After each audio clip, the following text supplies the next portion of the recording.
Friends, welcome to my channel Dhanashree classes. बच्चों, आज का जो हमारा सब्जेक्ट है वो है हिंदी रीडर का। हिंदी का टेक्स्ट बुक है क्लास 4। देखिए, हिंदी में आज हम यहाँ पर चैप्टर नंबर 5, ये जो पोएम है, चैप्टर नंबर जो 5, ये जो पोएम है, हमें देश तो लगता है। देखिए, इस पोएम के ऊपर के जो क्वेश्चन आंसर है वो आज हम यहाँ पर सॉल्व करेंगे। ठीक है, तो आइए देखिए, इसमें ये फर्स्ट जो क्वेश्चन है वो है, कवि को देश किसके समान लगता है। और इसका आंसर है, देखिए, कवि को देश एक बड़े वृक्ष के समान लगता है। इस तरह से हमें एक वाक्य में यहाँ पर आंसर लिखना है। कवि को देश बड़े वृक्ष के समान लगता है। उसके बाद सेकंड क्वेश्चन है, कविता में कितने त्योहारों के नाम आए हैं। तो कविता में देखिए 5 त्योहारों के नाम आए हैं। अभी यहाँ पर कौन कौन से त्योहार है ये नहीं पूछा है, सिर्फ यहाँ पर कितने त्योहारों के नाम आए यही पूछा है। तो एक वाक्य में हमें लिखना है कि कविता में 5 त्योहारों के नाम आए हैं। उसके बाद थर्ड जो क्वेश्चन है, देखिए, फूलझड़ियों का संबंध किस त्योहार से है। तो फूलझड़ियों का संबंध दिवाली त्योहार से है। अगला है 4 नंबर का क्वेश्चन। देखिए, कविता में ऐसा कौन सा त्योहार है जिस पर लोग गले मिलकर एक दूसरे को मुबारकबाद देते हैं। तो कविता में ऐसा कौन सा त्योहार है, तो ईद का त्योहार है जिस पर लोग एक दूसरे को गले लगकर मिलकर मुबारकबाद देते हैं। देते शब्द हमें इस तरह से लिखना है, देते हैं। ठीक है, इसके बाद अगला जो क्वेश्चन है, देखिए, कविता की पंक्तियाँ पूरी कीजिए। कविता के लाइन्स हमें यहाँ पर लिखना है। हमें देश तो लगता है जैसे, यहाँ पर लिखना है, वृक्ष बड़ा हो प्यारा प्यारा। आगे, शाख शाख पर त्योहारों का ढेर सजा हो प्यारा प्यारा। उसके बाद अगला है, हाँ उधर वह शाख भी देख। हाँ उधर वह शाख भी देख, कैसे हिलमिल डोल रही है। ईद मिलन के मीठे मीठे बोल वह जैसे बोल रही है। ये जो पंक्तियाँ है, ये मेरी बेटी ने इसके आंसर यहाँ पर लिखे दिखे। तो एक पंक्तियाँ किस तरह से है आप ठीक से देख सकते हैं। हमें देश तो लगता है जैसे, वृक्ष बड़ा हो प्यारा प्यारा, शाख शाख पर त्योहारों का ढेर सजा हो प्यारा प्यारा। और उसके बाद अगली जो लाइनें थी वो है, हाँ उधर वह शाख भी देखो, कैसे हिलमिल डोल रही है।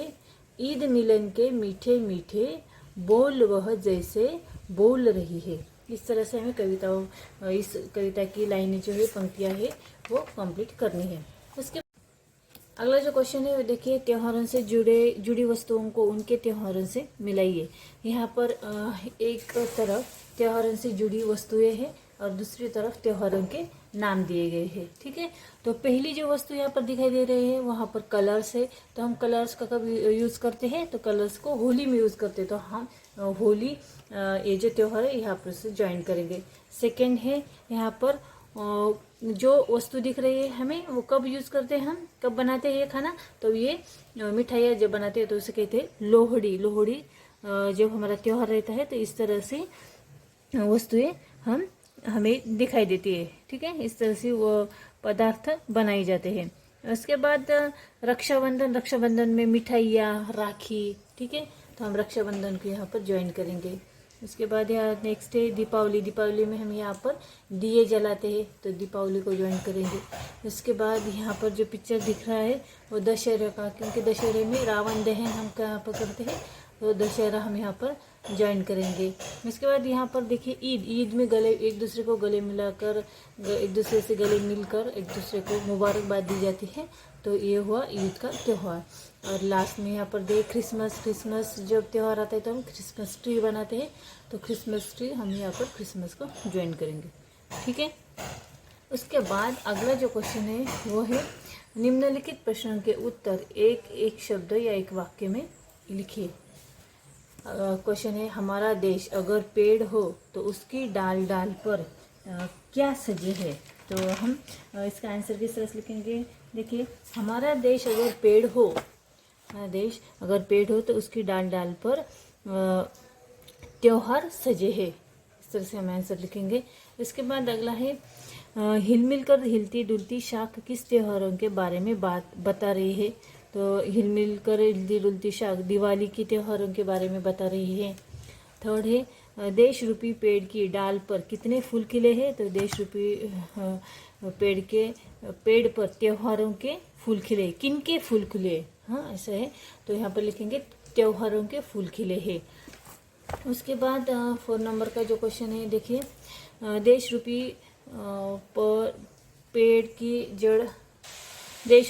की जड़ को कैसे सींचा जाएगा। तो देश रूपी पेड़ की जड़ को मिलजुल कर साथ रहकर सींचा जाएगा। इसके बाद नेक्स्ट क्वेश्चन है निम्नलिखित प्रश्न के उत्तर 2-3 वाक्यों में दीजिए। इसमें फर्स्ट क्वेश्चन है कवि ने राष्ट्र रूपी पेड़ की पहली शाख पर कौन से पर्व की कल्पना की है और कैसे। और उसका आंसर है देखिए, कवि ने बताया है कि हमारा देश एक वृक्ष है, देश में अनेक अलग अलग धर्म के लोग मिलजुल कर रहते हैं और अलग अलग त्यौहार बड़े धूमधाम से मनाए जाते हैं। ठीक है। उसके बाद सेकंड जो क्वेश्चन है, ईद कैसे मनाते हैं पता लगाकर लिखिए। तो देखिए, ईद त्योहारों में लोग एक दूसरे के गले मिलकर मुबारकबाद देते हैं यहाँ पर लिखना है, और नए कपड़े पहनते हैं, नमाज पढ़ने जाते हैं, शीरखुरमा मिठाइयाँ बनाते हैं और एक दूसरे को देते हैं, खाते हैं। ठीक है। उसके बाद अगला जो क्वेश्चन है, क्रिसमस, ओणम, गुरु पर्व आदि त्योहारों के बारे में संक्षेप में बताइए। संक्षेप में मतलब थोड़ा थोड़ा हमें यहाँ पर लिखना है।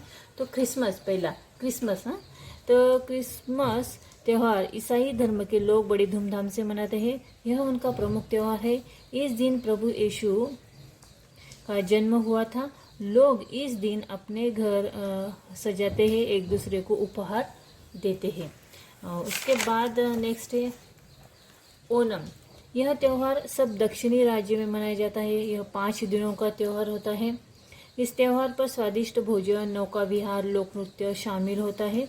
यह त्यौहार भगवान विष्णु के स्मरण में मनाया जाता है। और आगे है गुरु पर्व। सिख धर्म के लोग यह त्यौहार बड़े धूमधाम से मनाते हैं।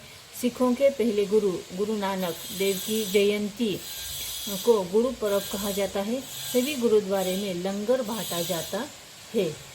ठीक है।